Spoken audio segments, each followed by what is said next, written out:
Hot Mike with Dom Izzo. Really? Really, Dom? No. I like what Dom's doing. Okay. Dom Izzo. Jeez, come on, Dom. What do you think I am, a magician? Yeah, I'm fired up, Dom. What else could I say? Absolutely. It was great to get on the field, and then Dom came up to me, and I'm trying to walk away from me. I just wanted to enjoy myself out there. Hot Mike. Great job. There's got to be some kind of intelligent question about something. Is Hot Mike. Hot Mike. On the networks of WDAY. You know, if it's not about sports, I find it very hard to concentrate. Here's Dom Izzo. Dom Izzo.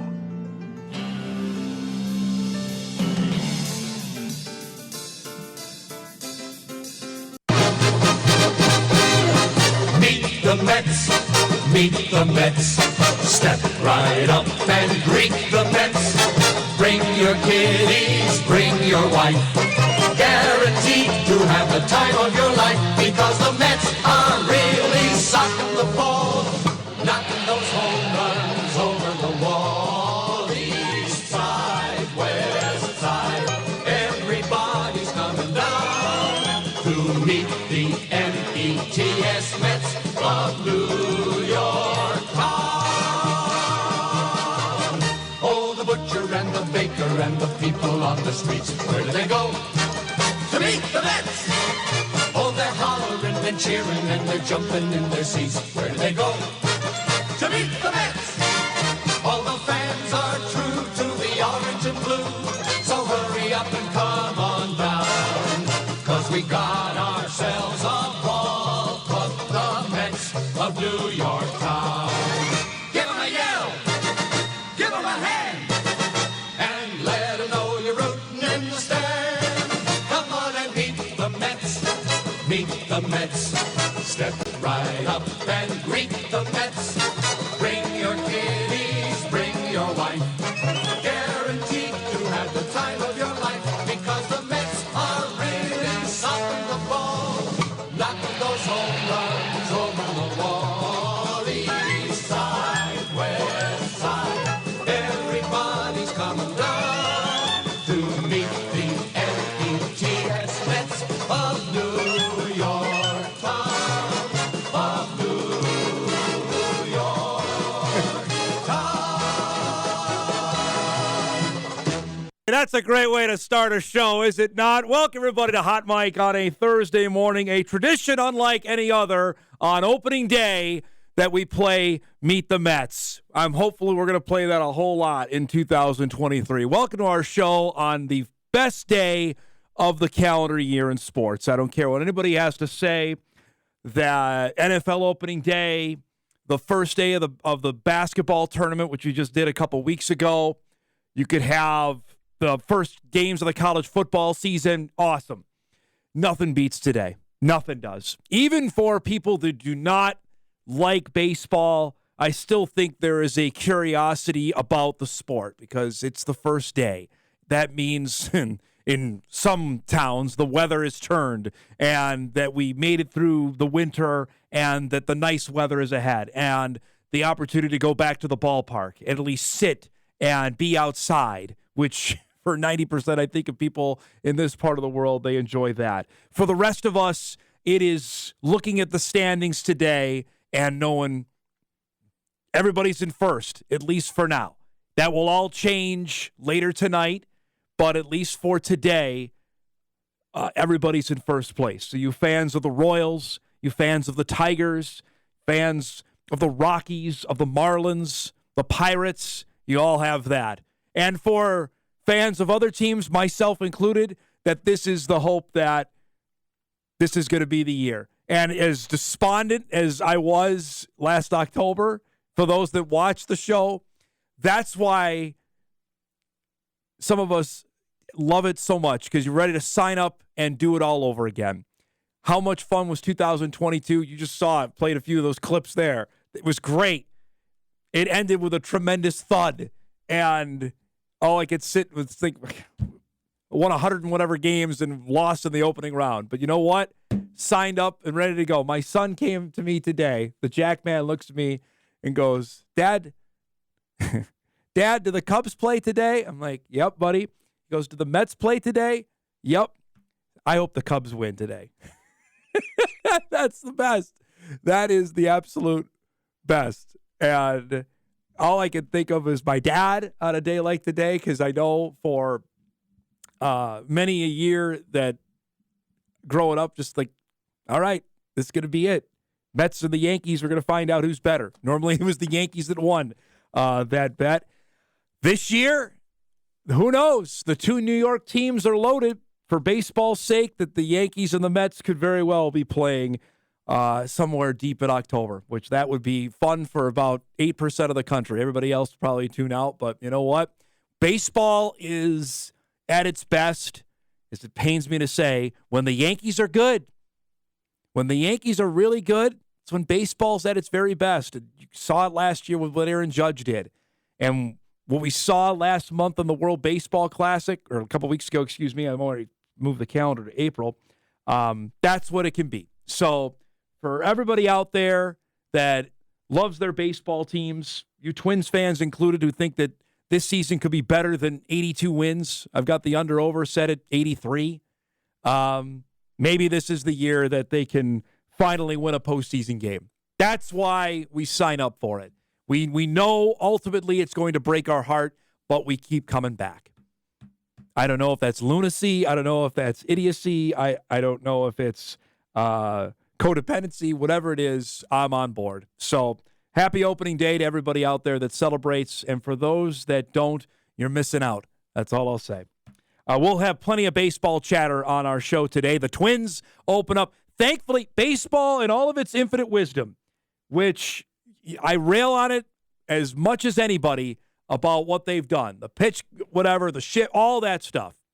I will say this. The schedule, they got right.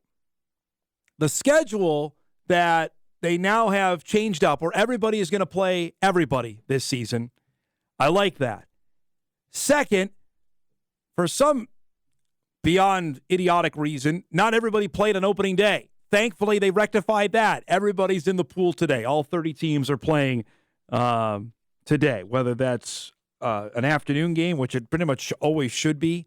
I don't think there should be any opening day night games, but television always dictates that. The Twins are coming up later today against Kansas City. We'll have plenty of Twins chatter on our show coming up. We got a lot to break down. Thanks to our great crew that made everything possible yesterday as we were up at NDSU Pro Day, which was a fun day yesterday. Some eye-opening performances, which we'll get to as our show rolls on today. 30 NFL teams were on hand yesterday. The Chargers and the Raiders were not there, from what I was told. Apparently, the Chargers never come to the Midwest. I did not know that, but apparently they don't. So those are the teams that were not in attendance yesterday up on the north side of Fargo. I think for some, it was a validation of a couple players, namely Cody Mauch and a little bit on Nash Jensen. And I think it was a eye-opening day for Spencer Wagee, who had gained 17 pounds, he told us, and on Hunter Lipke. Now, Lipke is a known commodity, but he looked good yesterday. We'll detail that coming up later on in our show. We'll start, though, as we always do, with our highlights of the night. And it was a busy night for those that follow the Minnesota teams, especially because they were going head-to-head against one another. At 9 o'clock at night, the Wild were playing in Denver against the Avalanche, and the Timberwolves playing in Phoenix against the Suns. We'll start with those Wolves who, honestly, if the Wild score got to where it was, I flipped on the Wolves because Kevin Durant was back, making his home debut for Phoenix after he twisted his ankle in warm-ups earlier this month, and he was dreadful to start. The Wolves were actually playing some pretty good defense on him that he couldn't score for a large chunk of this game. He finally got his first basket here with 5 minutes to go in the first half. Nice fadeaway jump shot there. Put the Suns up by 3. The Wolves, though, were in this game. Anthony Edwards, strong. I mean, they could get to the basket and get what they wanted. The Suns really had no resistance to it. Not sure how great Phoenix is a defensive team anyway, but Cat scoring there, tied the game at 68 late in the third quarter. This game was filled with fouls. This one here with Devin Booker drives and scores and the foul. That was a big play in the game. And it's a corner three here to cut it back down to 4 with 2 minutes to go. Cat, it's a deep 3 as well, but they made too many offensive mistakes. They had back-to-back possessions where they had offensive fouls to give Phoenix the basketball. And you can't leave Chris Paul. I mean, he's still going to make a play as he knocked down that jump shot.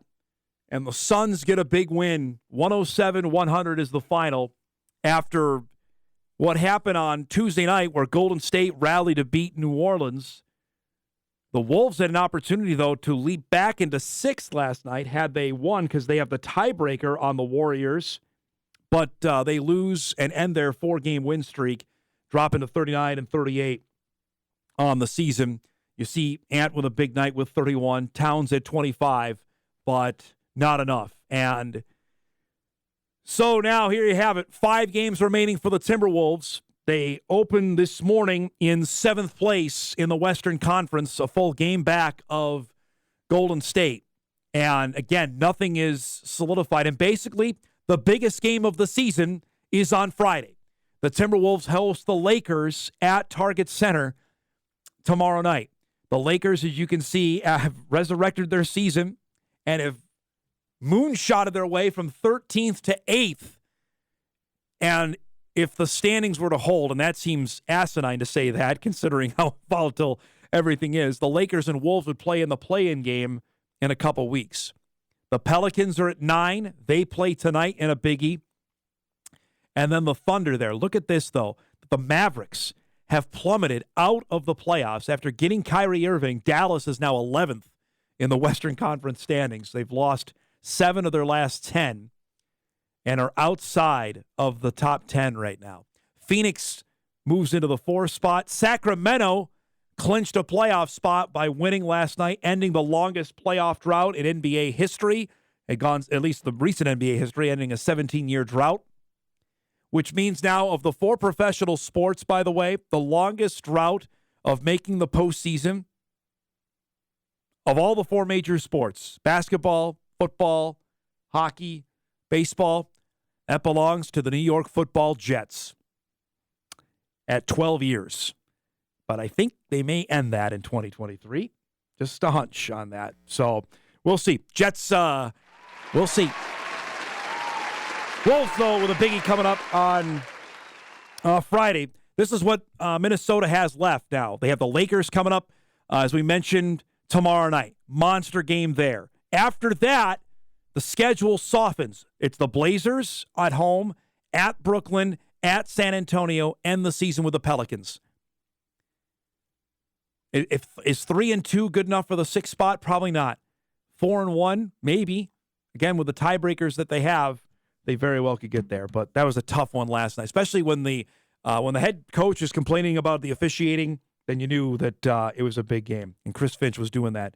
The disparity of foul shots was crazy, too, last night. Devin Booker had 2 more free throws than the entire Wolves did last night. So that needs to tell you what the Wolves had 12 free throws as a team. Booker shot 15. Disparity there. So for Minnesota fans, you had that. But it balances out because the Minnesota Wild refused to lose last night in Denver against the Avalanche, okay? Colorado is Colorado. They're not the team from last year, but the Wild don't care. They just don't. Look at this pass from Eriksson Ek. That is sensational to Marcus Johansson to score. Johansson has been maybe the best player on the Wild, minus Matt Boldy, certainly since the trade deadline, scores to make it a 1-zip game. Here off a bad bounce, you just can't do this to leave in. Bowen Byron scores for Colorado to tie the game up at 1. Avalanche, by the way, wearing their nifty 3rd jerseys. The old Colorado Rockies is sweet. Wild, though, come right back. Not a guy you expect to score a lot of goals, Sam Steele. How about that from no angle? Makes it a 2-1 Wild lead after 1. Avalanche have the power play, but Freddie Gaudreau takes advantage of a bouncing puck, comes in, scores shorthanded. Boy, that was almost the nail in the coffin there. It was 3-1. And the way that Gustafsson was playing in net last night, that seemed unsurmountable there for Colorado. This is fantastic. Dean Evanson's going to have a decision here on who to play in goal. And that's my guy. Get on the Gus bus with Gustafson because he was great. Another fabulous save there to keep the Avalanche off the board there as that hit the pipe and then got the rebound. Sometimes you got to be it's more lucky than good. And then late in the game, Avalanche with a power play. This is my favorite. It's the Shen goal.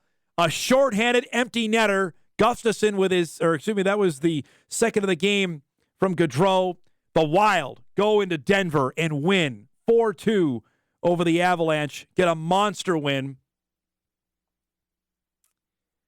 In the process, now we've opened up some daylight between them, the Avalanche, and the Stars here heading into the stretch run. That is a monstrous win. The Wild now 3 points ahead of Dallas and Colorado after last night's victory and holding first place in the Western Conference. 7-1-2 in their last 9 games after last night's win. That's dynamite. That's a monster win. They keep on cracking out points here. Again, the only game that they haven't got a point out of over the last, going back now to February 15th, so over a month, was that game against the Bruins. They have got points in every game outside of that game with Boston a couple weeks ago. Whether that's a win or a shootout or an overtime loss, they have gotten points. And they've got 2 biggies coming up here with Vegas beginning on Saturday night on the road and then home for the Golden Knights on Monday. So the winter sports teams are hogging all the attention. The Twins open up today, but I'm not sure how many people are talking about them considering how well the Wild and the Wolves are playing right now. We got a fun show lineup coming up for you here today on this Thursday. Normally, Drew Trafton joins us on Wednesday. Since we were live yesterday, he was gracious enough to push his day back. So Drew will join us here in just a couple minutes. And we have some fun coming up today, especially on opening day.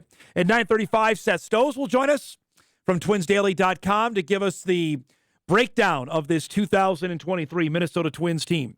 Offer some predictions about them as well coming up with Seth at 9:35. And at 10 o'clock, Nash Jensen will stop by, former Bison left guard who went through Pro Day yesterday. Big day for Nash. And since the last time he joined us, boy, things have really changed in his life. Was drafted in the USFL.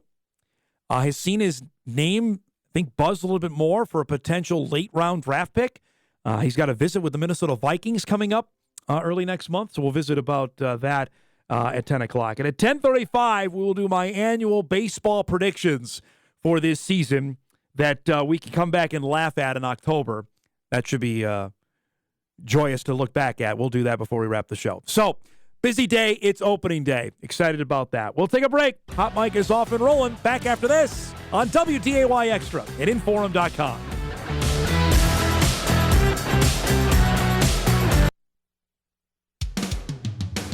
The biggest Seahawks, Sounders, and Mariners fan in the FM area. It's time for Views with Drew. Well, it is Thursday, so don't adjust your calendars. Drew Trafton joining us. I appreciate your flexibility. Like they know what day I show up on your show. My Aunt Carrie definitely knows. There's no about Circle it on the calendar. Happy opening day. Yeah. Mariners garb. I love it. Happy opening day to all those who celebrate. We're going to get to that in a second. Okay. We got lots to get to because we have an annual segment we play with Drew, and the NFL owner meetings were this week. The NFL owners meetings were this week, and so we have the annual NFL coaches picture. This is like the yearbook photo.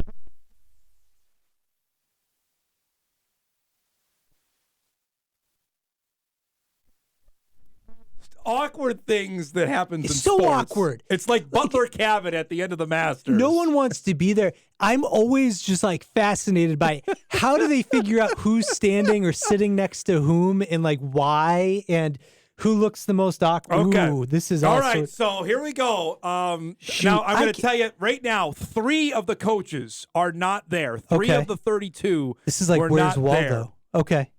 I'm going to do a quick scan. I'm not going to tell you who was there yet. All okay. Right? One of them I can already tell you because he stands out all the time is Vrabel. Vrabel is not in that picture. That's correct. Mike Vrabel is one of the 3 that is not there. Yeah, because he's obvious because he used to play. Andy Reid, obviously in the middle. He looks like he's on vacation, right? With Ron Rivera next to him, as we're looking at on our left, with Belichick on the right. Power move by Ron Rivera to wear a short sleeve shirt.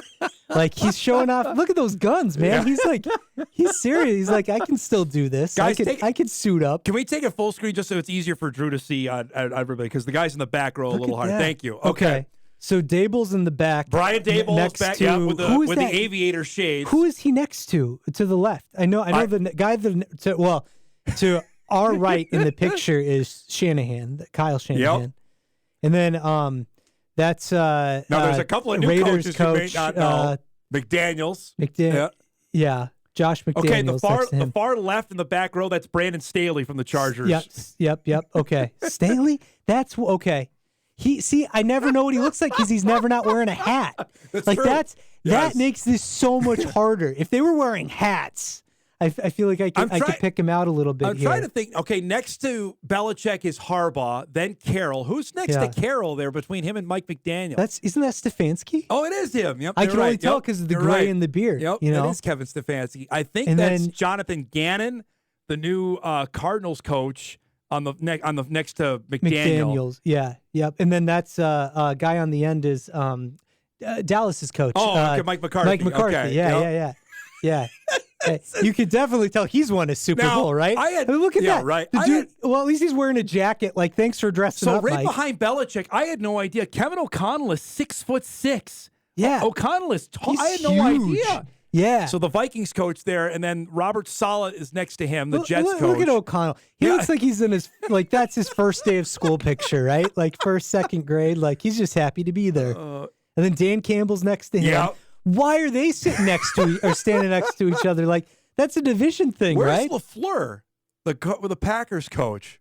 He is. Oh, is in he the red picture? shirt in the front. Oh, because next to in the shades is McVay. Yeah, and it makes sense that those guys are sitting next to each other. Sean Payton is next to McVay. Yeah, which is interesting. Like Sean Payton's in the front row. It's like, dude just got back in the league. Why is he getting the front row? This is hysterical. Why do they do these in the front row? You know, like this is interesting. Okay, so you have Harbaugh and Carroll together. Yeah. That's kind of curious because I know it's not Jim Harbaugh, but Pete Carroll and Jim Harbaugh do not get along. Nope. But apparently he gets along with the brother John. You know, like it's like how does that work? Like that's curious. I don't know who's next to Saleh. I don't know who's that. And you have the whole.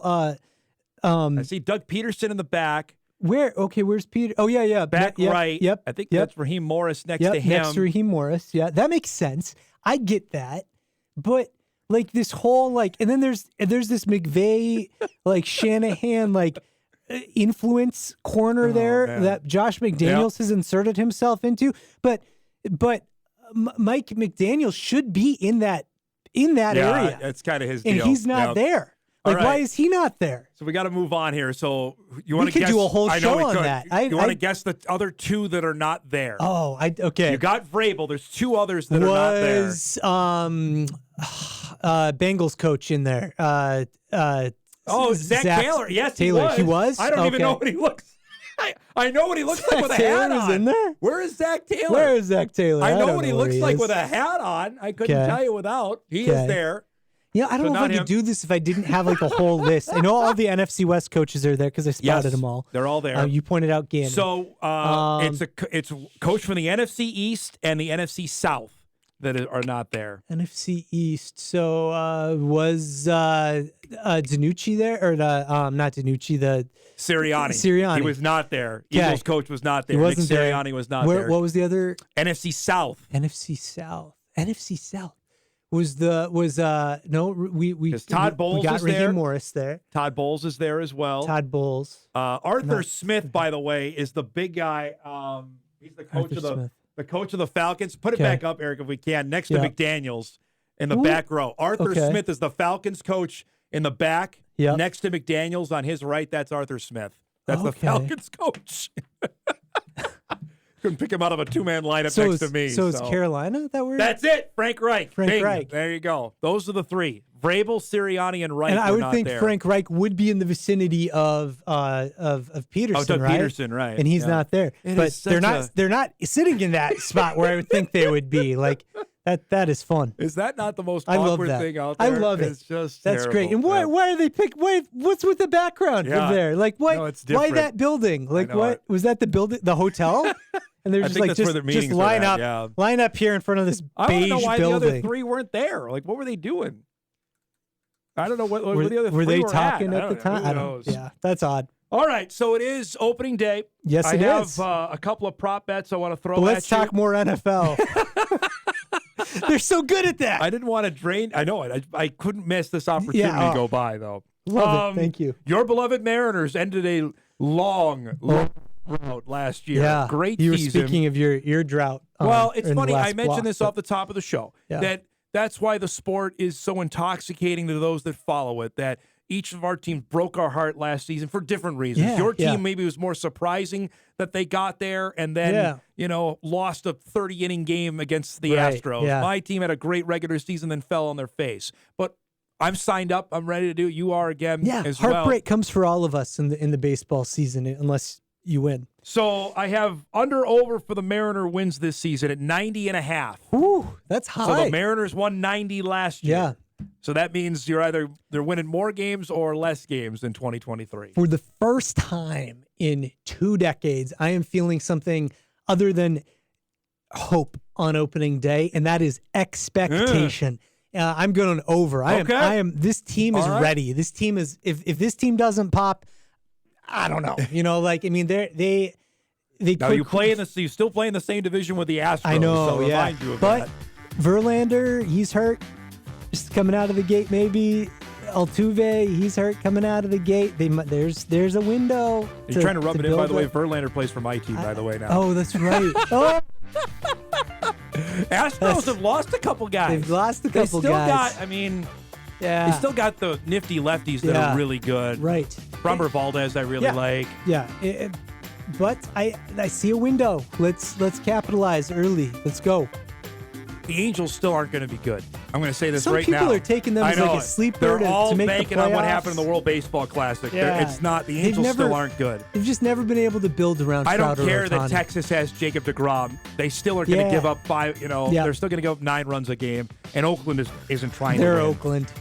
God love them. They're Oakland. Last under prop bet, then we got to go. Julio Rodriguez home runs in 2023. Under over 32.5. I'm going over. He ate 28 last year. I think this is a 35 home run season. He was cold. So 30-30 to start season last for year. him. Yeah, he figured something out. Yeah. This dude's gonna rake. He's gonna rake. Who wins that division? Houston, but it's gonna be close. Okay. It's gonna be closer than people think. And in the playoffs, they even showed last year. Barring a Robbie Yeah. Ray collapse, that Yeah. series looks different. They played them harder, I think, than anybody I else agree. did in the playoffs. Yeah. Up until, obviously, I think the Phillies gave him a run Finally out won, in the yeah, World yeah, Series. I finally think won a they gave game. him there, but I tend to agree with that in the American League West. Yeah, American League is, I think, can Toronto be as good as they were last year? they're exciting. I don't like know. the Blue They Jays. lost a piece or two too, though. Tampa's always going to cobble together and win 85 Yep. games, They seem to be good for it. The Central, The Central is they're going bad. to put one Yep, the team Central is bad. in You're the playoffs. Yep, it's whoever wins the division, just like last year. Yep. I think the Twins could possibly win that division, winning 85 games this season. Yeah. It wouldn't surprise me. The Guardians. That was a. The White Sox, Guardians, Twins. I like the Twins. Give me the Twins. You got the Twins winning the American League Central. Yes. Okay. Yeah. All right. I like their rotation. Their rotation's good. And if Buxton stays healthy, If is a monster there. Holy cow. if Correa stays healthy. By the way, what do you make of the new schedule this year? Because the Mariners, because everybody plays everybody this year. Early in the year, the Mariners are going to Wrigley Field, which is kind of neat. Like in 3 weeks. Yeah. Or in like a week. They go to Wrigley Field. They go to Yeah, Philadelphia in the yeah. opening month of the season. I love like that, especially for the Mariners, who do not see the Mets or they don't see the Phillies. They don't go to those. It just doesn't happen because they're routinely going to play the National League West. Yes. They're going to play Yeah. the Dodgers. They're going to play the Padres. I like that. I like it too. I think it's good for the sport. It just is. there are some teams that you just don't have to pay attention to normally if you are a fan of the Cincinnati Reds or something. Now you do, and it's fun. It's good. It's good for the sport. The Mariners open up today with the Guardians. Yeah. You got a night start. Yeah, I don't Shane Bieber on day one. Good luck with tough. that. You guys, you got Castillo going. We do. Yeah. No Chump change there. I love Luis Castillo. I don't like night opening day. Every day opening day should have a day game. Just like a 1:30, 3:30, like whatever, in that range. Everybody goes at the same time.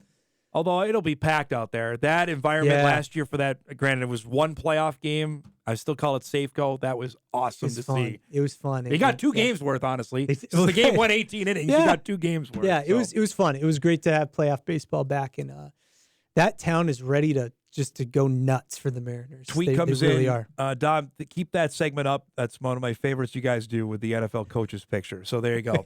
Awesome. I'm glad somebody else enjoys it as much as I do. I love that. It's so bizarre. It's so bizarre. But there's no other sport that does that. Right. No, there's guys. The basketball coaches don't get together. Picture time. Yeah, baseball doesn't have their, hey, can we get all the managers together? No. If anybody could name like 5 NHL hockey coaches, I'd be blown away at that. Yeah. I know Dean Evison. He's the coach of the Wild. Yep. In Hackstall, because he coaches the Kraken, right? He was down the road, right? If you had the coach of the Avalanche right here in our studio, I'm not sure I would know. I know his name, Jared Bednar, I believe it is. You knew here, guy. Couldn't pick a two-man lineup. So great to see you, man. Thanks for joining us. Happy opening day. Yeah, good luck to the Mariners. Everybody, happy opening day. Absolutely. We'll take a break. Speaking of opening day, the Twins open up later today with Kansas City. Seth Stohs will join us from TwinsDaily.com to give us the breakdown of what he thinks is going to happen with his 2023 ball club. We'll do that when Hot Mike returns right after this.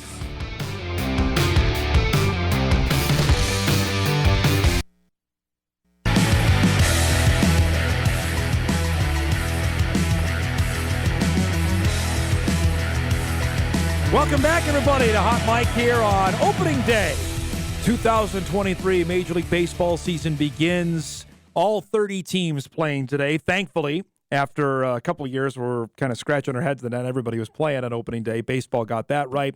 The Minnesota Twins will begin their journey this afternoon in Kansas City against the Royals. A 3 o'clock start at Kauffman Stadium, where the Twins will try to get this 2023 season off on a good start. They'll play their home opener a week from now, theoretically. I mean, they can play. I'm not sure how the snow in the stands is going to be at Target Field, but we can worry about that in about a week's time. Our pleasure to welcome back to our show, man who writes everything about the Minnesota Twins at TwinsDaily.com. Seth Stohs joins us on opening day. His website is filled with great stuff to get you ready for the opening of this baseball season. Happy New Year to you. I know today is like a national holiday. What is the A1 storyline for you for the Minnesota Twins on opening day? Well, first of all, opening day to you and to all that celebrate. For me, it comes down to the story. It's the same old story we hear every year, but it's going to be health. Whether that's the starting pitchers coming back from injury or, obviously Byron Buxton's in that conversation, Alex Kirilloff, Jorge Polanco. Eventually, when Royce Lewis comes back, there's a lot of talent that is already questionable, and I think how that plays out over the course of the season is going to be very important to the success. So we'll not see Jorge Polanco or Alex Kirilloff yet for the Twins as they start on the injured list. It'll be Pablo Lopez, Seth, starting today, the man that was acquired in the Luis Arraez trade. Were you surprised it was him and not Joe Ryan to get the start today? In fact, yeah, I think last year it would have been Sonny Gray, but he was so busy with the player negotiations during the lockout that he just wasn't able to be ready to make that first start. So Joe Ryan kind of got it by default. But I thought Gray would, but I'm completely fine with Pablo Lopez. I think he's going to be their best pitcher. I'm really excited. The more I watch him pitch and throw, the stuff he has, his presence on the mound, hearing his cerebral thoughts on how he pitches, I think he's got a chance to be really good, and he's still just 26. So I'm good with it. Hopefully it goes well. When you look at the question marks or biggest, I guess, alarms, red flags of this team? What stands out to you? Say, okay, you mentioned health. Obviously, if that goes anywhere close to last year, it ain't going to be pretty. What to you is like beyond that? If this doesn't happen, it could be a long summer. It's weird because usually pitching is the big question mark. But I feel not only the quality of the starters in the rotation, but the depth that they have, and I actually think their bullpen has a chance to be pretty good. It's weird. Your concern is with the lineup, and some of that is health related, who is in there. But even so, there's question marks. You feel pretty good about Buxton when he's in there, and Correa. I think Jose Miranda has a chance to be special, but there's a lot of question marks. Can Joey Gallo make enough contact? What will Michael A. Taylor do? And last year they were so poor at strategic or situational hitting and driving in runs that I hope they figure some things out. Some of that's just regression to the mean, so to speak, but that is a bigger concern for me. There was a game last week. Buxton made his debut hitting. He comes up, rips a double. Then Correa next up hits a home run. That's in the ideal world of what the Twins want to have happen. But how? I guess not. I don't want to say realistic, but that's the dream scenario, I imagine, Seth, for what the Twins want in 2023. Absolutely. I mean, those are two building block guys that they're the number 1 and number 2 overall picks in 2012, and they've been teammates. They seem to be great friends and get along. Their families do. But on the field is where it matters, and both of them are special types of players. So, hitting them 1-2 or 2-3 or whatever it happens to be, you're going to get some offense from them. By the end of the year, they're both going to have some pretty nice numbers. I know we visited when the Correa deal was finalized when you were on the show, but I'll ask just even for our viewers that missed that, to now have the steadiness knowing, all right, it's not 1 year and he's going to be gone. It's a long-term deal to know that number 4 is going to be out there. What, I guess, sense of certainty should Twins fans have with that? First time really since Christian Guzman at the beginning of this century, or maybe even going back to Greg Gagne, that you've had a confidence in having a shortstop year over year. And that's kind of a nice thing. And when he happens to be one of the best players in baseball, that's even better. And you figure out everything else around it. You draft and develop shortstops. If Royce Lewis needs to move to second, or Brooks Lee needs to move to third, or Jose Miranda ends up as a DH, you figure it out. But to have that stability, his leadership, and all of that you can rely on, again, as long as the ankle is okay, he's going to be one of the game's best. Here is the lineup for today. Kepler is going to lead off in right field. Correa will bat second. Buxton will DH today. Trevor Larnach will start in left field. I want to ask about him in a second. Miranda at third base. Gordon at second. Joey Gallo at first. Then Christian Vasquez, who they acquired in the offseason, will catch. And Michael A. Taylor, the former Royal, will play in center field today. When you look at the opening day lineup, anything stand out to you? There was a lot of, I guess, internet talk that if Gallo's leading off, that's not a good sign. That Kepler's leading off, what do we make of that, if anything? Yeah, I think spring training, there's a lot of talk about how he and Gallo could both benefit from the new shifting rules. And, maybe it's just give Kepler a chance to feel confident that you believe in him, put him in a key situation like that. But I think Joey Gallo makes a lot of sense in the leadoff spot as well. It's certainly untraditional, but he is a guy that gets on base a lot in front of Correa, in front of Buxton.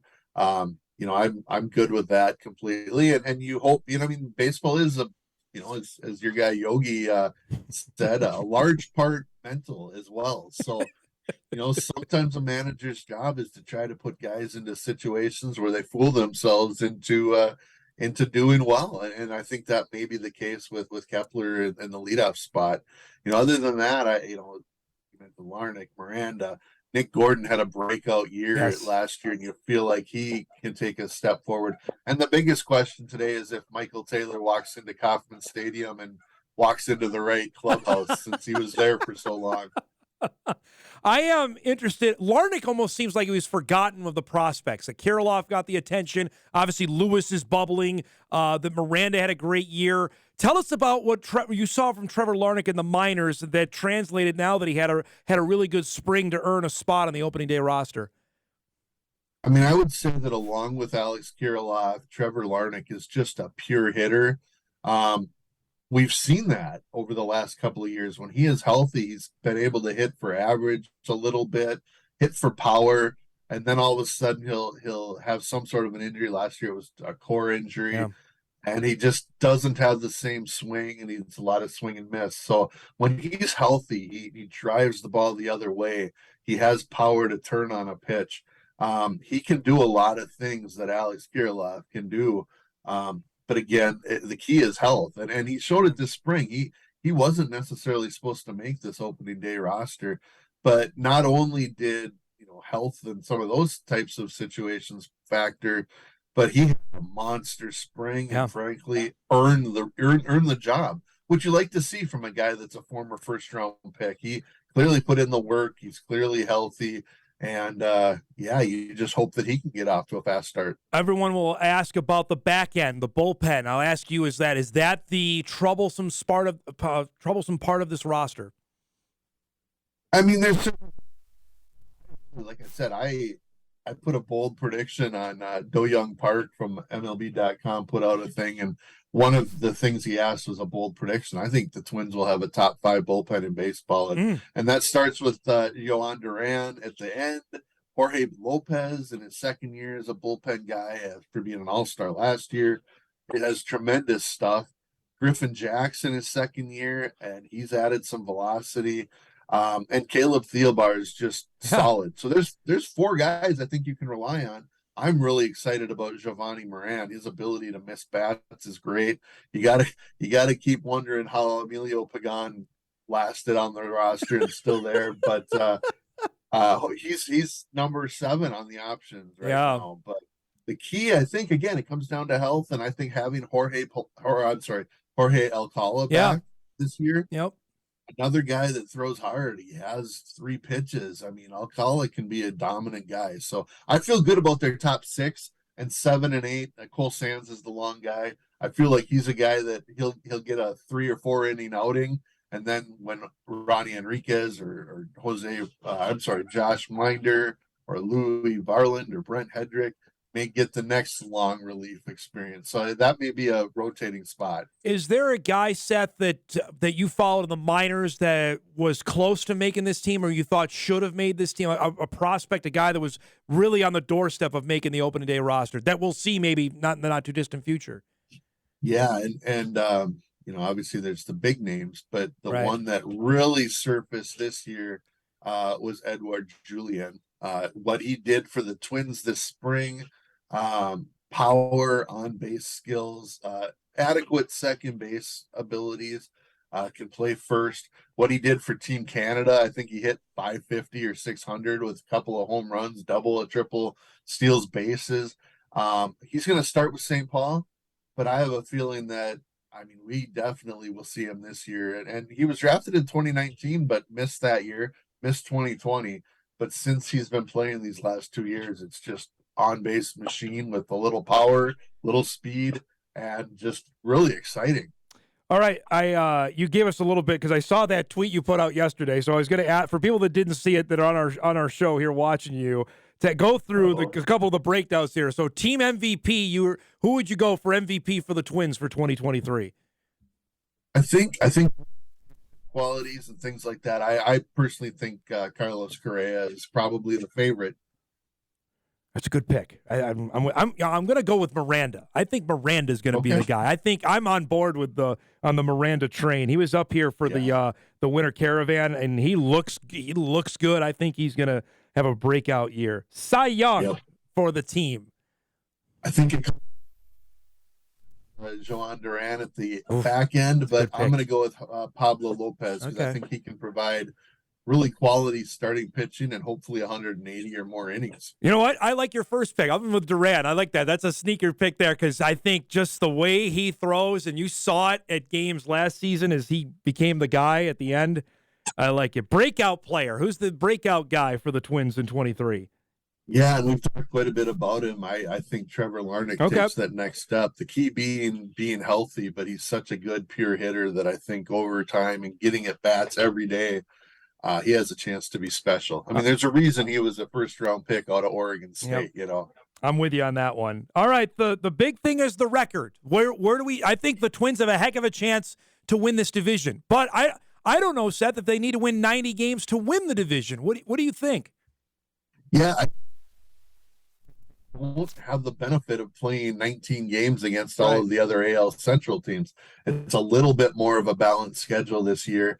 And I think most people would agree the AL Central isn't exactly strong. So I do think they'll absolutely contend in the AL Central with Cleveland, with Chicago, but I have them at 82 and 80. Okay. Because of the new schedule, I think the expectations for what it will take to win the division in the AL Central might be a little bit lower. Am I wrong? Do you have you had that thought? I was around. A buddy of mine said 83, and I said push. I said 83 and 79. I would be like, all right, that I could see that happening.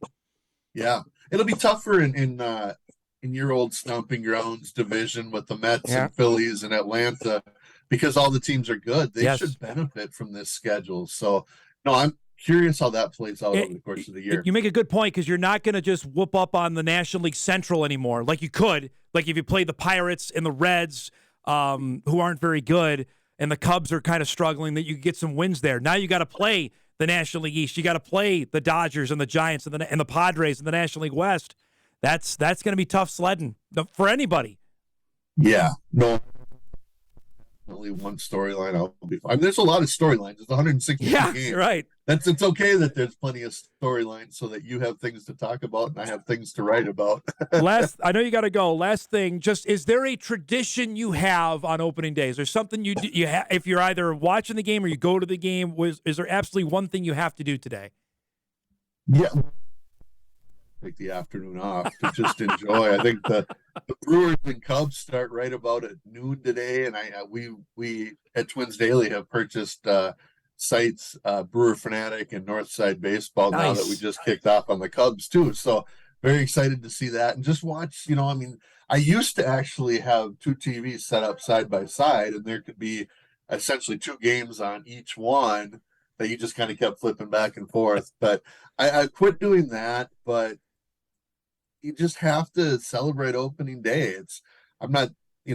Maybe I'm not truly thinking it needs to be a national holiday, but it should at least be considered. It's got to be in the conversation. I think so. Thanks so much for doing this, bud. We'll do this again throughout the baseball season. Appreciate the time. Enjoy the game, and good luck this year, all right? Appreciate that. And also to you, go Mets and go Twins and go Brewers. There he is. Seth Stohs for TwinsDaily.com. He'll be joining us throughout the baseball season to give us the inside scoop on the Twins, who will go today at 3 o'clock against the Royals. So we're way overdue for a break. We'll take one here, get caught up. Nash Jensen, former Bison offensive lineman, coming up at 10 o'clock. We'll do that as Hot Mike rolls on a opening day of the baseball season Thursday. We're back right after this.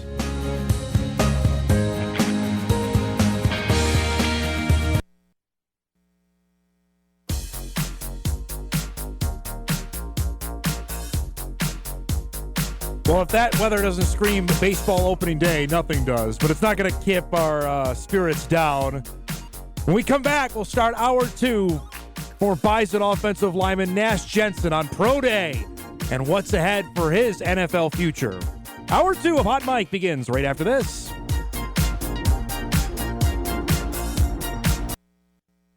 This is Hot Mike. Hot Mike. On the networks of WDAY. Here's Dom Izzo.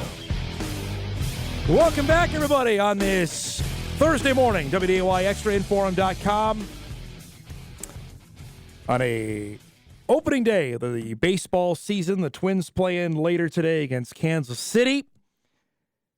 Just thinking about baseball when you see the weather outside, I guess you just kind of temper that, but hopefully we'll have some chance to play some baseball around here in the not-too-distant future. Of course, yesterday we were up at NDSU Pro Day for our show as the NFL returned to Fargo. 8 former Bison were out there competing, I guess is the best way to say it, and One is good enough to join us now. It's funny you mentioned the last few months how it seems long. It doesn't seem that long ago the Bison actually played a football game in Frisco, but it does seem forever ago considering what has transpired in Nash Jensen's life since then, and he's back with us here this morning. It's funny because we're not even 3 months since the game, but it seems like it was an eternity ago, doesn't it? Yeah, it does. I haven't even watched the film from that game. Are you going to? No. Yeah. I have a question here. It is baseball opening day. Was that a sport you played growing up? Did you do that one? I did. When I was really young. My childhood buddy got me to go into it, and I got hit by a pitch once, and my mom never let me play again. Oh, where did you get hit? Never got the chance to show that. I think it was in like my leg or my side or something like that. But and that was it? I never got to do that. Yeah, it was over. Ironically enough, now you hit guys every single time you're on the football field. I know. Tell me about yesterday. How did you feel it went? And was it what you thought, how it played out? Did it go what you thought it may? Yeah, I thought that it went really good. Obviously, starting off with the high bench number, that was 2 reps off my goal, but it was a good way to start the day. But no, it was a great day. Obviously, we're still waiting on the times to get back just to know exactly how well it went. But I think I definitely opened some eyes yesterday. Okay, 33 reps. So you were setting for 35. That's a high amount, man. Tell me about just the training for that. Is it as simple as just as lifting weights, or what is the training that goes in to do well on the bench? Yeah, for us at Game Face, our Monday would be our heavy bench day, and it'd be like 3 to 5 reps.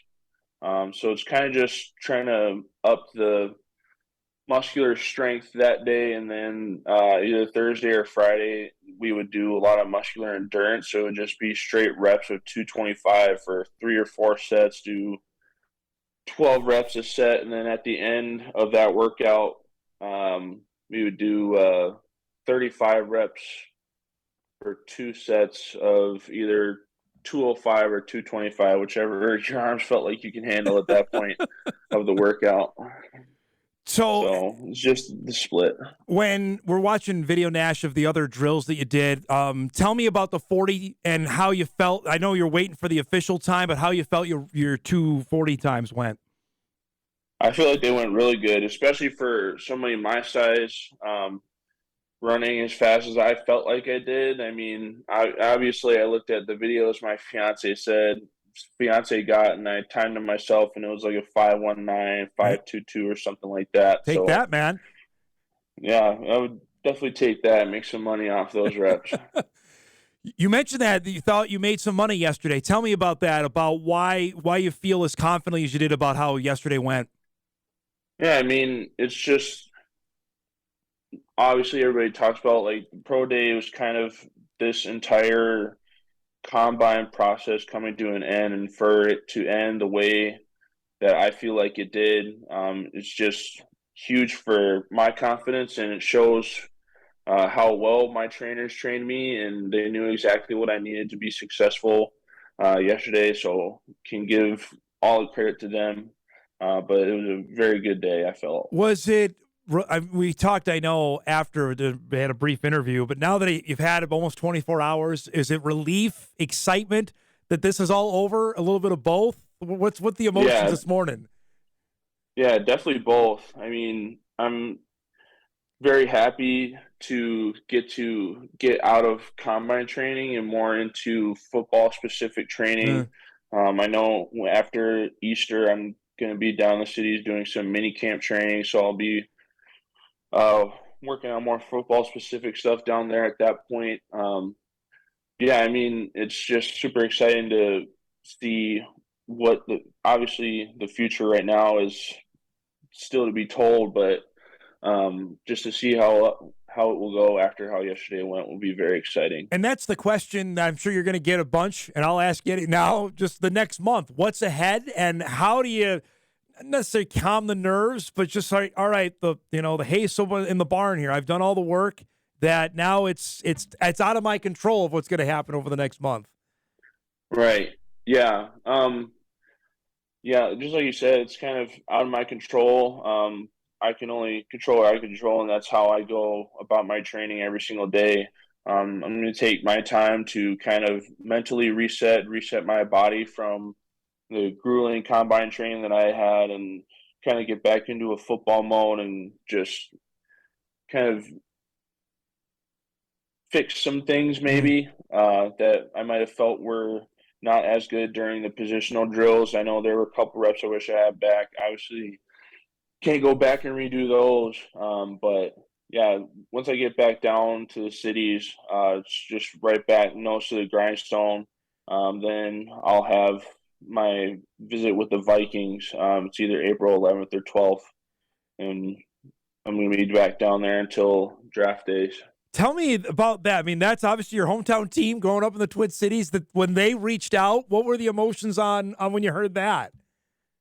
Yeah, I mean, it's an absolute honor to be called up by your hometown team, whether you like them or not. I mean, I really hope nobody on the Vikings watches this, but I mean, once the whole Saints and Brett Favre thing happened, I was like, oh my God, I can't handle this anymore. But like over the past couple of years, like start getting good again. I'm like, oh man. And once you start getting closer and closer to the end of the college career, you're like, oh, I gotta really think about starting liking this team again. But I mean, it's one of the biggest honors that I could ever receive.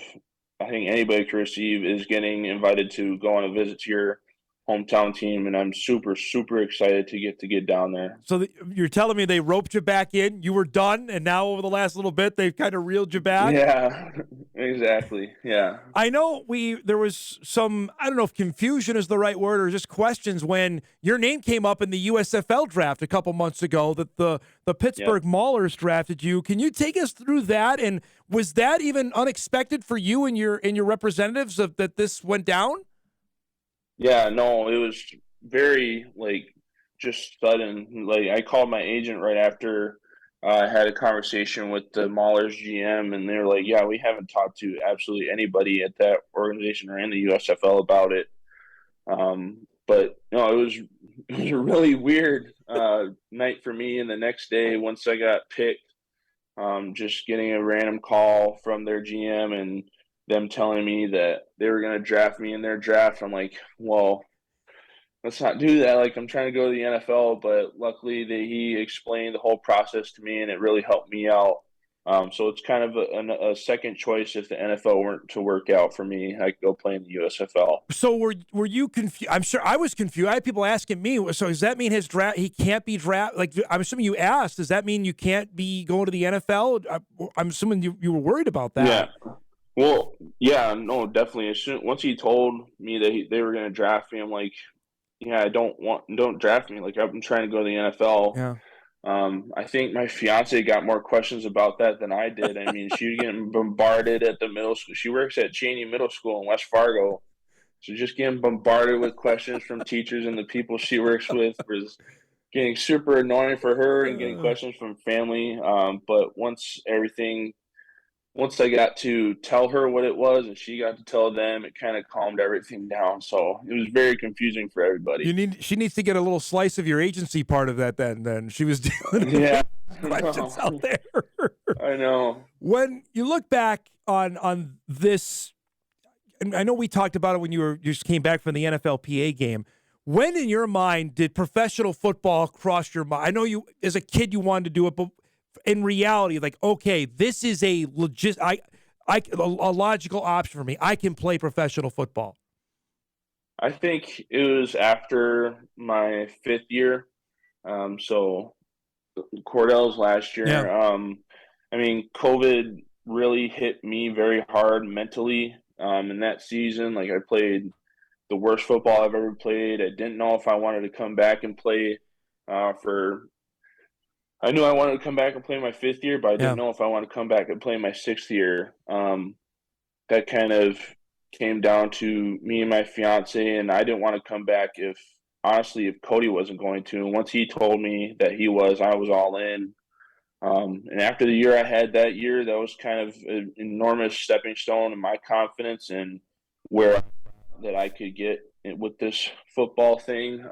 Then this past year, getting all conference, getting all American, kind of achieving all my goals other than a national championship, I guess. It was very huge for my confidence. So I would definitely say that 5th year.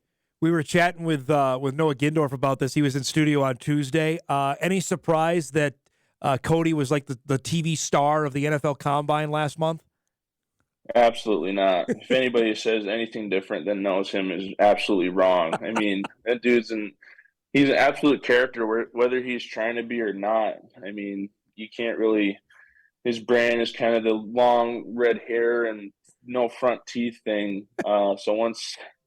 There's no shot he wasn't going to be the darling of the combine, I guess. What was it like to be out there one last time with him, to be lined up with him doing drills yesterday? How exciting, how fun was that?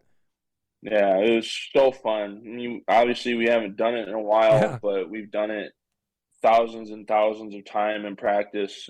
It was just a little bit more aggressive than what we do during practice during the season, especially when you get to those later games. But no, it was super fun. It's a complete honor to get to go and show what we could do yesterday. And it was very, very fun. On a scale of 1 to 10, what's your level of missing spring ball? Like -7? Where are you at with that? It might be -1,000,000. Absolutely. And so happy I don't have to be out there right now. See, it's funny. I hear for more guys that are done, I hear that than they don't miss fall camp. Like, why spring ball more than fall camp? That to me, Dude, I don't know. I think it's like at the start of spring ball, like you get told like, oh, you only have 15 practices. You're like, all right, we're gonna go like 3 or 4 times a week, be done in a couple of weeks. Like, no, it's like 2, maybe 3 practices a week. You're going for however many weeks it goes on, and then you end with the spring game. Like, I don't know. I was literally thinking about this yesterday. I'm like, I liked fall camp more than spring ball. It's very weird. But that seems bass backwards to me that you guys would, because fall camp is a grind. I know you don't do 2 days anymore, but that is a grind, man. That is a month straight of that. Where spring ball, I know you got some early mornings, but it's not as to me it doesn't seem as much of a grind. But I'm not doing it. Right? Yeah, I don't know. It's definitely not as physically tolling, especially if you have class or something in the morning that you got to get to, so you don't get all 24 periods of practice. Right. I think it's just the mental part. I don't know, but now for some reason we like that more than spring ball. Off our question earlier, and I was asking Noah this as well, being a fellow Minnesotan like yourself. What's the right emotion seeing the Bison first game this coming year is going to be at U.S. Bank Stadium? How do you feel about that?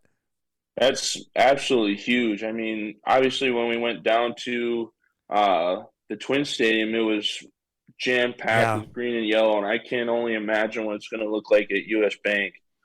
It would be insane to be able to get to that game. Obviously, it might be a little busy, but it's going to be crazy to see on TV or something like that. I hope you're very busy, that you can watch it on TV or on the internet, man. But have you gone to a game? Have you gone in there to watch a game? No, I haven't. Yeah. The only time I've been in that stadium was for the Minnesota All-Star game. Okay. But other than that, I think I went there like the first year it opened. Like they let people just come in and walk around and see the whole place. But other than that, I haven't been in there. Last question before I let you go, bud. Tell me what the next month is like. Are you heading home? What's on the docket here for the next 3-4 weeks?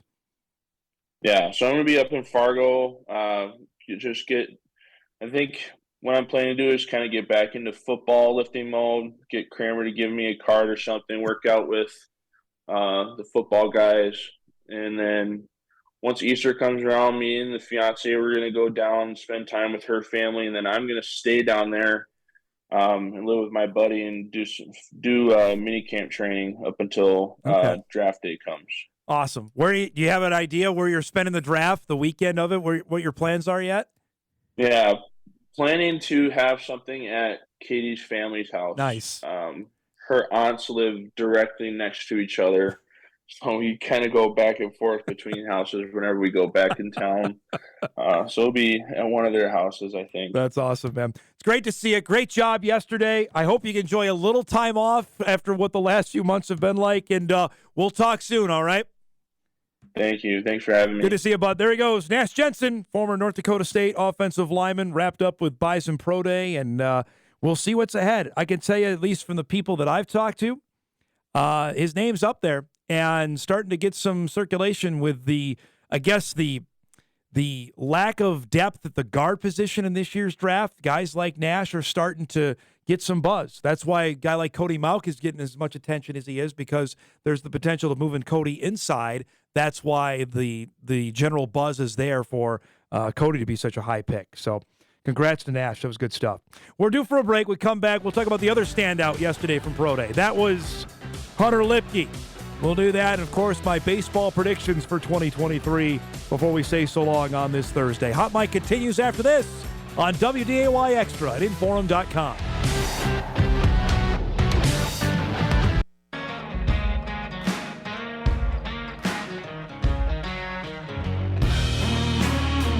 Oh, welcome back, everybody, on an opening day edition of Hot Mic, WDAY Extra, Inforum.com. So we appreciate Nash Jensen coming on.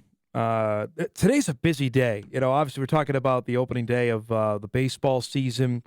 For those that follow hockey in the area, it's a huge day for the city of Fargo.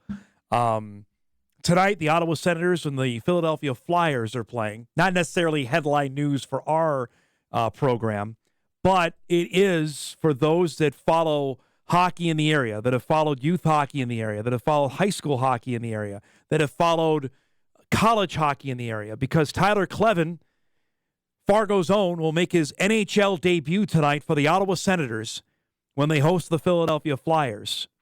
I was just actually texting with Tyler's dad, Chris, to see if he had a couple minutes to come on. I know it's a super crazy day. He said, Dom, I'd love to. I'm hopping on a plane here to go from Toronto to Ottawa to get there for the game tonight. So maybe we'll have Chris on tomorrow.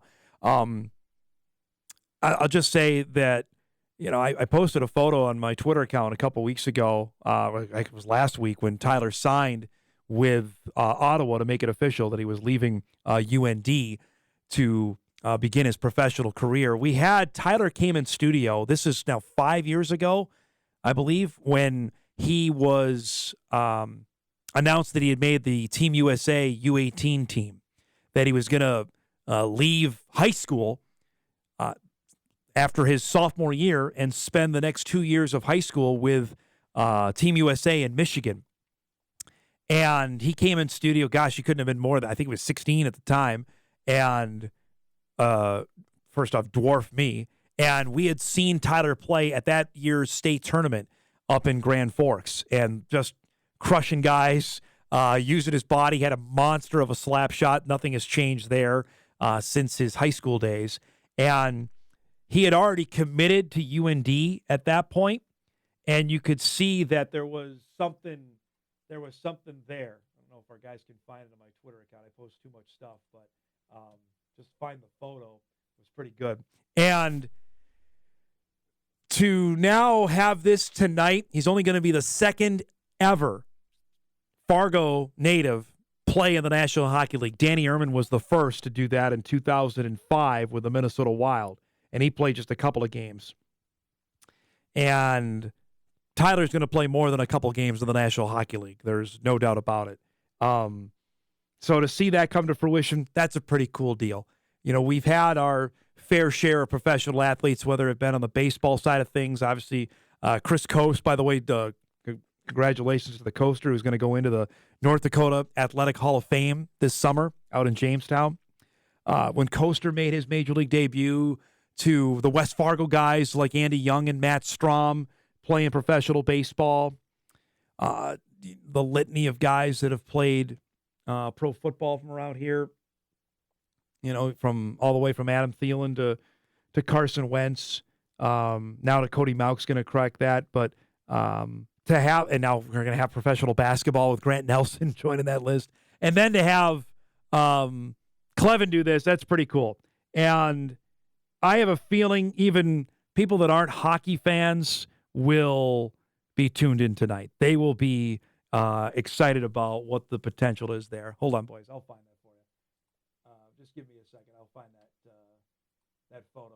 But it's a big deal. It's a monster deal for the state, and simply because just of what it means to people back here, especially for the youth hockey, for the Fargo Freeze guys that have done this for so long, that they have slugged it out and trying to hope for, there's the photo, of trying to find guys that would potentially, just to have him play at the University of North Dakota, how big a deal it was. Yeah, this was in our studios in 2018 when he was literally a high school sophomore that he came by. It's pretty cool. So congratulations to all those around with Fargo Youth Hockey. It's a big day. Fargo Davies Hockey, big day for them. UND's had, they've had this. It's not that big. For us in Fargo, haven't had this, the second guy ever.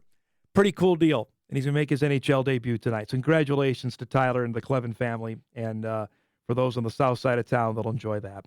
Let's take a break. We come back. The vaunted Izzo predictions for the 2023 baseball season. A yearly ritual that we do on this show. We'll unveil our predictions for the upcoming season. We'll do that when Hot Mike returns on WDAY Extra and Inforum.com.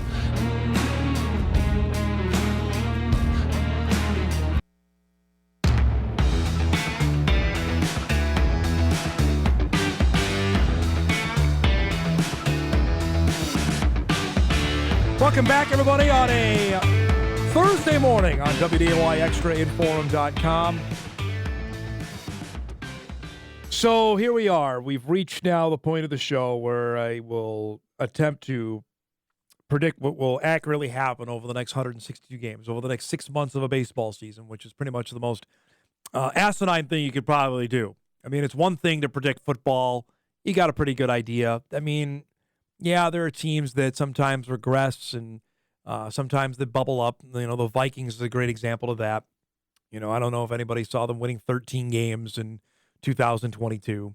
I don't even know if we had an idea that the Eagles were going to go and run off the way they did and make it all the way to the Super Bowl. But they made the playoffs the year prior. Taking a leap is like Jacksonville. Like the Jaguars going to win their division and win a playoff game. Now that's taken a leap. Baseball, trying to do this. Now, granted, the odds are stacked in your favor more often than not because of no salary cap, that the teams you think are going to be pretty good are likely going to be pretty good. There's no one sitting here on opening day saying, boy, look out, the Tigers, got a chance. Tigers could be in the mix in the American League to win the pennant. No. Like in football, you could have a team that maybe wins, 6-7 games, and they can potentially rise up and do that. In baseball, if you win 60 games the previous year and you haven't really improved your team outside of trades or free agency, it's probably unless your prospects come up and deliver, you're not going to go and win. Go from a 65 win, like the Tigers won 66 games last year. They're not going to 96 wins.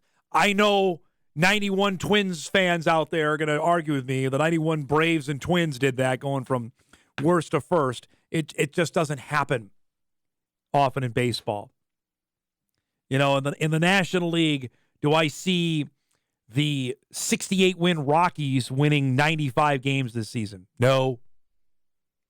That's why you have a better chance than not on the predictions that you can likely get right at this time of year. So with that said, let's start with the American League, because that's what everybody cares about around here since they're a bunch of Twins fans. This is what I see as the teams that will make the playoffs in the American League this season. AL East, it's the Yankees to lose, personally. I know they won the division last year.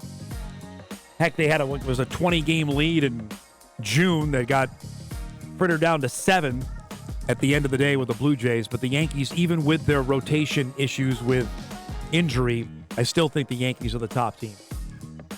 In the American League Central, I'm on board, Minnesota Twins. I don't think you're going to win a heck of a lot more games than last year. I think 83 or 84 wins actually does it. I really do. I think the White Sox have taken a step back. They were a 500 team last year. The Guardians won 92 games. I don't think Cleveland's as good as they were last season, though. And the Tigers and the Royals still are 2 years away from doing 2 years away, right? I think it's there for the Twins to potentially win this division. With better starting pitching, health, as Seth Stohs was talking about in our first hour, they have the potential to do that in 2023. AL West is still the domain of the Astros. They won that division by 16 games to the world champs. And as much as you like to hope that they're going to take a step back and won't be as good, they still have a ton of talent on that team. They still have Bregman on that team. I know Altuve's out for a bit. I still like their pitching. Astros are still going to be contenders in 2023. They still have Yordan Alvarez, by the way, who hits the ball to the moon. They still are going to be all right. Framber Valdez is a stud. I love him. McCullers is good. Garcia is good. Without Verlander, they're still going to. By the way, their closer, why can't the Twins find players like Ryan Presley? Wild card teams, Blue Jays are still good. I think they're going to make it. I'm with Drew. I think the Mariners are going to be good again. They're going to make it. And for some reason, I think the Angels will put it together. If it's not the Angels, it's the Orioles in 2023, because Baltimore had a great year last season. I'll remind you that 4 of the 5 teams in the American League East were over 500. Boston was the one team that wasn't. I think the Red Sox aren't going to be very good again. So it's a coin flip for me, Angels or the Orioles as the last wild card team. And I'll give it to the Angels here. Ohtani will finally play a postseason game. The most important game that Ohtani will play will not be the World Baseball Classic Championship game against the United States. I think it'll be a postseason game for the Angels. Baltimore's good, though. Can I reserve the right to change my pick by 11 o'clock? Do I have time to do that? And I might flip on the Angels and go to the Orioles? Could have 3 teams again out of the American League East make the postseason like we did last year. It was the Yankees, Toronto, and Tampa last season that made it. That Toronto-Seattle series was great last year in the opening round of the postseason. Okay, so that's the American League. National League. You're going to see a lot of familiar teams here as well. Again, in baseball, you spend the money, you're going to be good. Who spent the most money this offseason? The Mets did. I know that Edwin Diaz is out. I got it. I'm not thrilled about it. Baseball can't be thrilled about the trumpet man not pitching this season, but the Mets are still stacked. They have Justin Verlander and Max Scherzer, and granted, I was beyond upset with Scherzer at the end of last season. By the way, Scherzer is going to be the first player to start for and against the Mets in baseball history. How about that on opening day? The Central, it was literally a coin flip here. I put the Brewers here. Though the Brewers finished second last year behind the Cardinals, St. Louis always overachieves, and they may do it again. But I'm on board with Bunnell's Brewers. They'll probably break my heart here by the end of April and flame out. But I'm picking Milwaukee to win the National League Central. The West is the Padres. I've got San Diego, despite the fact they finished 22 games behind the Dodgers. San Diego is ready to roll. I get Tatis is still going to be out for a bit, but they've got Manny Machado. They've got Juan Soto. They've got a starting rotation that is built. I hate the Padres because they beat the Mets in the opening round last season, but I mean, even Joe Musgrove is a guy you're going to want to know. Yu Darvish is good. Blake Snell is still there. By the way, they got Josh Hader from the Brewers last year now to close games. I mean, their lineup, Cronenworth is an all-star first baseman. Ha-Sung Kim is a really good second baseman. They signed Xander Bogaerts from the Red Sox. And when Tatis comes back, their outfield is Soto, Trent Grisham was pretty good, and Tatis. The Padres are potentially a World Series team. They lost, as you remember, to the Phillies in the NLCS last year. Wild card teams, I've got the Dodgers, just because they're the Dodgers. The Phillies are going to be good. Bryce Harper is not going to be back for a while, but doesn't matter if Trey Turner is still raking home runs. And the Braves aren't going away. As much as I would like them to fall into the abyss of nothingness, especially after how last year ended with the Braves passing the Mets, the best thing that could happen is the Braves got beat by the Phillies in the postseason. Atlanta's still really, really good. They still have Acuna, who's amazing. Their rotation is good. I love Max Fried, and even though he pitches for Atlanta, he's good. The Braves are going to be loaded for bear here in 2023. The National League East is just going to be a gauntlet. I'll use my term I use for the Missouri Valley Football Conference, but literally, I mean, the Nationals and the Marlins aren't trying to win, so you can beat up on some games there. But the Mets, Phillies, Braves, good luck in discerning on how that's going to play out. The Mets won 101 games and finished second last year in the National League. So, World Series pick, since we got to do that on opening day. I'm going to go. I will take out of the American League. I will pick the Yankees. And I'm going to pick the Padres of the National League. I'm not even going to go with my Mets because I think they're probably going to disappoint me again. I'll say a rematch of the 1998 World Series, Padres, Yankees, and I'm going to take San Diego. I'm on board with the Padres to win it in 2023. They're that good. Yankees are good too. I'm going to go San Diego over the Yankees to win the World Series this year. By the way, speaking of San Diego, story that we did last week, and we'll do this before we go to a break and get you ready for what to watch. Bally Sports San Diego paid the Padres last night. You guys remember the story? We did it late last week that the deadline was 11:59 last night, that they had to pay them or they would default and have to find an alternate way to broadcast the games. Literally last night, though, Bally Sports San Diego stepped up and got its money from Diamond Sports. That's who owns Bally Sports San Diego. They paid the Padres. So that means the games will be on starting today with the Padres opener against the Rockies. And like we mentioned in the story last week, this one of the top teams in baseball, stacked, Bogaerts, Soto, Tatis, Machado. That's must-see for baseball fans. They will at least be on TV for the month.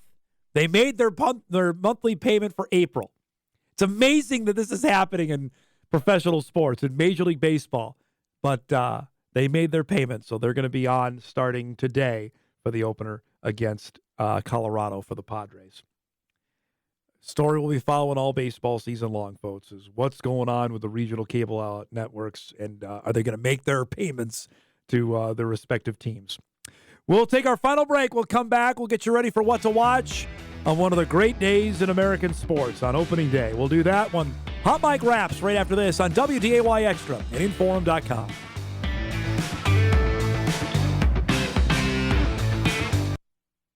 Go. Go. Go. Go. Go. Hey, Chicago, what you say? Customer today. Go. Go. Go. Go. Go. Hey, Chicago. Hey, Chicago, what you say? Customer today. You guys are going to make me cry here. There's the Jackman. Go. Hey, Chicago, what you say? Customer today. That was last April. Hey, Chicago. his mom, my wife, Courtney, encourage him. He knows the Cubs song. He's hoping they're going to have a lot of those today. That's good stuff. Welcome back, everybody, as we wrap up the show on opening day. Email comes in from my good buddy Chuck, who's a Braves fan. Dom, let our season-long jousting begin between your overspending Mets and my beloved Braves. Braves win the World Series over the Astros, just like in 2021. We're having our annual hot dogs, popcorn, orange soda pop, and apple pie for dinner tonight. That's fantastic. And the Jack Man, Courtney, and yourself are always invited. Let's have a great season. My favorite day of the year. Thanks, Chuck. I appreciate that. The Jack Man would take you up, I think, on the pie. And good luck to your team. I hope they lose as many games as possible in 2023. That's what a good rivalry should entail. But it is. I mean, it brings out everybody. I think for baseball fans, we are not much entitled. This is our day. But I think for, like I mentioned off the top of the show, for non-baseball fans, this is the day. All right, well, I'll watch. Hey, the sun is out. You just see the green grass out there. It's a different. I'll just tell a quick story. Because for everyone will remember their first time at a Major League Baseball park. That have gone to a professional game. I know I will. I was at the old Yankee Stadium. My dad took me. It was the biggest thing I'd ever seen in my life. I couldn't believe how huge the stadium was. I couldn't believe how green the grass was. I couldn't believe how huge Jose Canseco was. I saw the Bash Brothers play. It was 1989. I saw the Oakland A's play the Yankees at the old Yankee Stadium. So that was Mark McGwire, Jose Canseco, Carney Lansford, Walt Weiss, that team of 89 when the Yankees were bad. So you could get tickets wherever. This is because in the mid to late 80s, the Yankees were terrible. You were going to see Oakland play, and that team ended up going to the World Series. The A's went 3 years in a row, only won one of them. That was the year. They won in 89. That was the year of the earthquake when they beat the Giants. Crazy, I remember that stuff. But I will not forget anything about that. Anything about how big it was. Even my most recent trip to a professional baseball stadium, you still get that kind of, and I was working, down at Target Field. You still get that kind of, that jolt, like, all right, we're here. That this is just different. Even going up to Newman Outdoor Field is fantastic. And I think for baseball fans, you get that kind of jolt. You don't forget. You don't forget the first time, especially going to a Major League game. And I'm excited. My son, we're going to do it this spring to take him to his first game. I think when the Cubs are playing the Twins at Target Field, I think we're going to do that. I don't know who Dad's rooting for that day, but I'm going to enjoy it, and hopefully the Jackman will as well. So with that, let's get you ready for what to watch here on this Thursday. We mentioned opening day for the Twins coming up 3 o'clock today. Bally Sports North will have the coverage of that. For you, those wondering, they're going to have the games, like Dick Bramer said, 3 o'clock today on Bally Sports North. Pablo Lopez will get the start for the Twins against Zach Greinke. I don't know, is this 2008 for the Royals? He's the guy that's starting for them today. Also today, it's the NIT Championship game from Las Vegas, 8:30 tonight. UAB, the University of Alabama, Birmingham against North Texas. And North Texas actually has a local connection to us. Former Bison standout Tyree Eady is spending his final season of collegiate basketball in Denton playing for the Mean Green. And they'll play for the championship tonight, 8:30 on ESPN2. If you want to check out that. North Texas beat Wisconsin in the semifinals to get to the championship game. And we've got NBA back on TNT tonight. The Pelicans and the Nuggets. As we led the show with, we can tell you exactly where New Orleans is in the 10th spot of the Western Conference standings. So a huge game there as the Wolves will sit in 7th with the Lakers coming up in that game tomorrow night at Target Center. So you can check that out tonight, 9 o'clock on TNT. I did have an email come in. Dom, is there any way we can watch the hockey game tonight you were talking about? It is available on ESPN Plus. So if you have a ESPN Plus subscription, you can watch all the NHL games, which, by the way, is pretty darn cool. So So if you have an ESPN Plus subscription, you can watch Tyler Clevin make his NHL debut tonight with the Senators as they play the Flyers. That's 6 o'clock on ESPN Plus for that one tonight. We got to go. Thanks to our guests today, to Drew Trafton, Seth Stohs, and to Nash Jensen. If you missed any of our program, you can podcast it later today at Inforum.com. Everybody have a great Thursday. Happy opening day. Let's go, man.